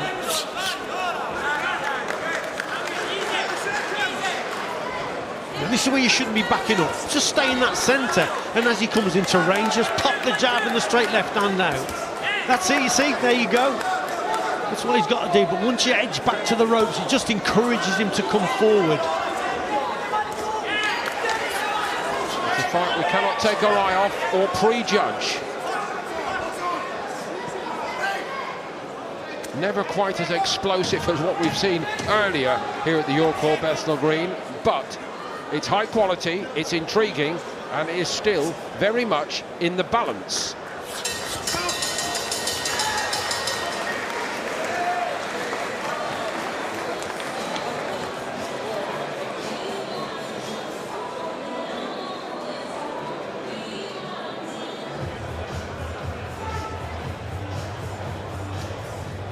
So backstage now with Denzel Bentley. There's still a little bit of time to go before his big moment comes tonight. What a cracking middleweight contest it is at the top of the bill.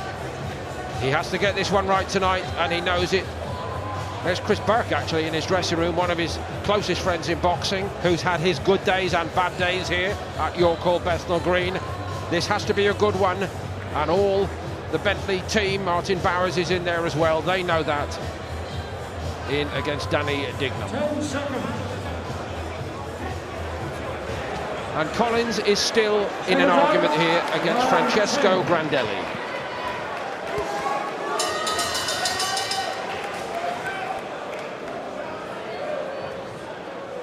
Only 3 to go, Richie. Yes, in that last round I thought just Collins just edged Grandelli out.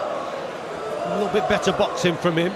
Maintain that gap for longer periods in the round. I think Grandelli probably senses that now, and he knows he's got to close that gap again. Can I add one other element to this, Richie? This is scored by EBU appointed officials. Self-evidently, it's a European title belt on the line, of course, and sometimes over the years we have seen differing interpretations to what the so-called orthodox view would be if it were 3 British judges or 3 American judges or 3 South American judges, etc. Well, that's fair enough, Paul, but I see it very difficult how you could score the first 5 rounds not to Collins, because I thought he outboxed him completely, and Grandelli was really struggling at distance. Nothing in that. But since then, it's certainly been a different fight, much, much closer. And Grandelli's had a lot of success up close.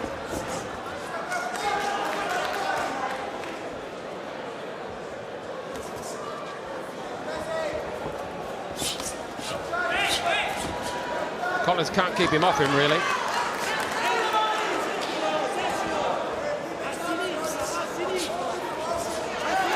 Back into that Italian corner.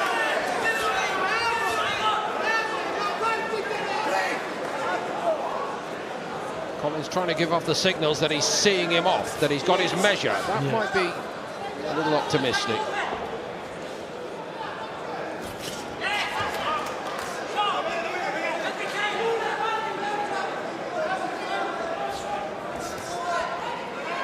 Still, the pace has dropped just a little bit from Grandelli. He's put a lot into the last 3 rounds. I don't know, Rich, he might be saving a bit for the last 2. Yeah, his feet have slowed a little bit, haven't they? The intensity's just dropped a little bit, so he may be feeling the pace also. And that's probably just helped Collins a little bit here. But still, when he's up close, Grandelli is so dangerous. He really is. Unorthodox, a handful, but he's fit and he's game. There's no point telling him he's outclassed. He just ignores that. He was outclassed style-wise in the first part of this, but that was only the first chapter. Still that nagging doubt that Collins could get tagged in one of these exchanges, properly tagged.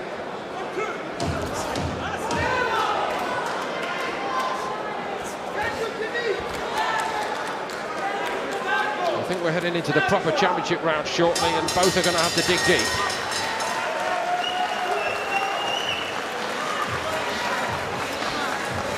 Certainly captivated the crowd here at the York Bethnal Green. Not used to fighting overseas, Grandelli. They've been coming to him in Italy. Devi sprecare meno, ok? E la cosa importante, ti avvicini, tieni su ste mani e muovi il tronco. Loose translation, Richie, we're right in it. Well, I think they are right in it, but in that last round he might have just been edged out. I thought he slowed, the feet slowed a little bit, and that just allowed Collins to catch him as he's coming forward. Who knows, but they are close rounds, Paul, but I just think Collins has edged back ahead with those last 2 rounds.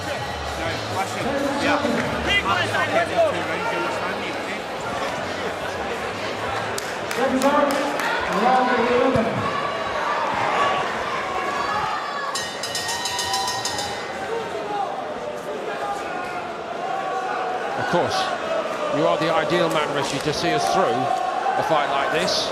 Thinking back to your own career, European title against Silvio Branco. Yeah, tough fight for me, Paul. Indeed. Branco, quality kid, went on to win the WBA light heavyweight title, and I had to really dig deep that night. I managed to catch him in the 9th round, but it was either him or me that was going to go. So yeah, I've been in this situation, tough. The Italian boxers are, they're all tough. They come to win, and this fella has here tonight as well. But yeah, I've been there myself.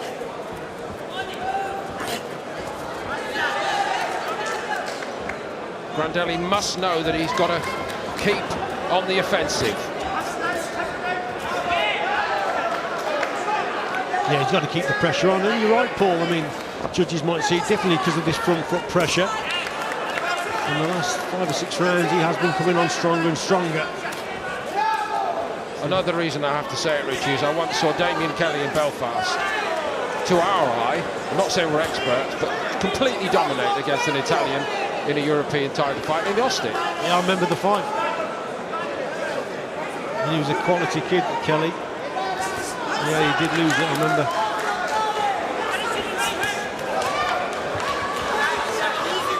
Not as accurate as he needs to be, Grandelli.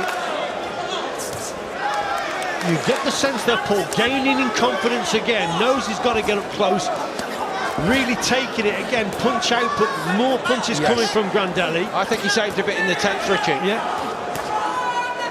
Well, this is a storm that Collins has got to get through. Sensibly there, just holding on the inside. Winning it hard at the moment, Collins. Yeah.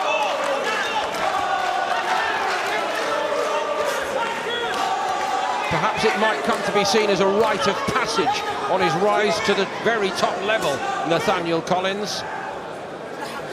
But he's going to learn plenty from this.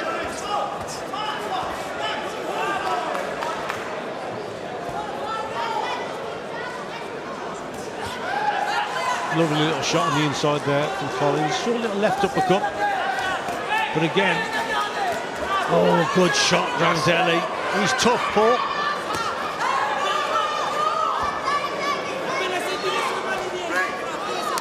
It's a proper hard one, this now, isn't it? Yeah, the fitness of both boxers is being really tested now. All credit to them. Obviously trained really hard, taking big shots. That's a good shot there from Collins. Grandelli backed up a little bit, but back to it in the pocket. Output is everything to him.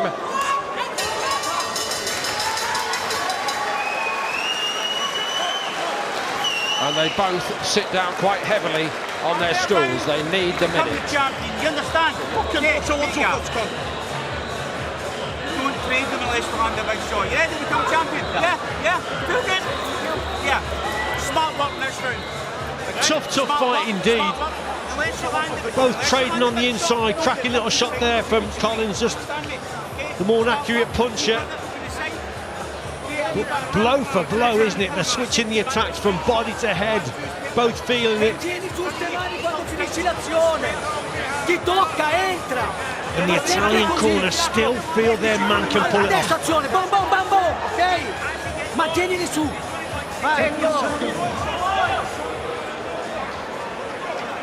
All or nothing it has to be for Francesco Grandelli.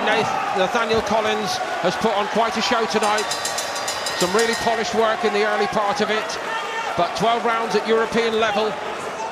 You've got to show that you've got the all-round capabilities.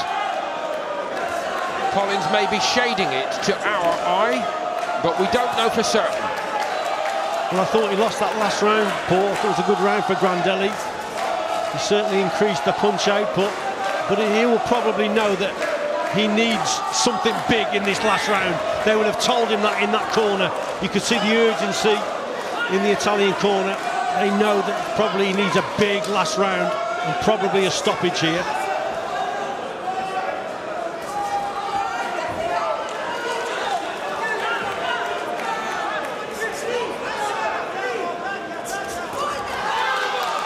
Took one there, Collins, didn't he? Yeah. As he was coming forward as well. Has to be the hardest fight of his career, Richie, sure. Oh, definitely. 100%. And doing it the hard way, right to the end. It's a little bit of a classic, your call affair, isn't it, now?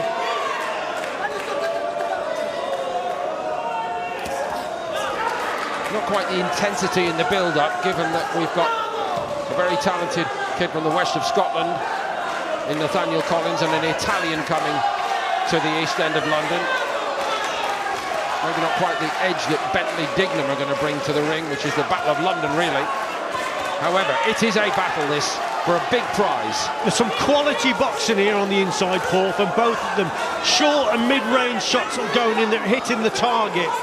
We often see that in contests, but, you know, a lot miss the targets in contests. But here, landing good shots, quality work on the inside here, clean stuff. What a hard fight. Really tough. And it's been that good, Richie. It wouldn't shock me if we were to see these two meet again for the European title proper, because they both must be contenders for it. Yeah, it's a hell of a battle, isn't it? If that is the case, Paul, Collins has got to get the contest over here, because this would be even tougher in Italy. The blood has been spraying out all over Richie's notes. Yeah, I'm going to put a complaint in about that. You are used to it. You're not allowed to complain. And uncomplainingly, these two have really gone at it all the way. Now with the finish line in sight, digging it out. Neither really wants to give even a half step. It's been two fights in one, really, from Nathaniel Collins. A cool, smooth operator early on, and prepared to go in deep and hard and scrap it out with Francesco Grandelli, a proper Italian street fighter. And they're both pretty near to having the tank emptied. Excellent effort, fought in tremendous spirit, great respect between them, almost as though they enjoyed the combat. Richie, something you would identify with, I'm sure. Yeah, tremendous battle that really was, because for the first part of the fight, it looked like...